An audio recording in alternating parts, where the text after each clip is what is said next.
Your imagination belongs to you. Use it. The more you use it, the more efficiently it will serve you. Imagination is the act of rearranging old ideas in new combinations. If you properly use your imagination, it will help convert your failures and mistakes into assets of priceless value. To those who use their imagination, the greatest reverses and misfortunes of life often open the door to golden opportunities.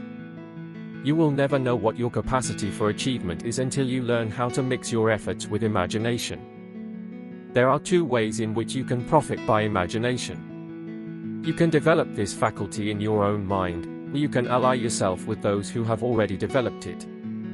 Set your mind on a definite goal and observe how quickly the world stands aside to let you pass. Whatever the mind can conceive and believe, it can achieve.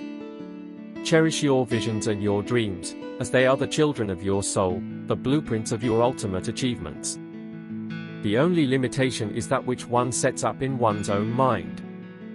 Strength and growth come only through continuous effort and struggle. If the winds of fortune are temporarily blowing against you, remember that you can harness them and make them carry you toward your definite purpose, through the use of your imagination. A kite rises against the wind, not with it. Every person should be somewhat of a dreamer. Every business needs a dreamer.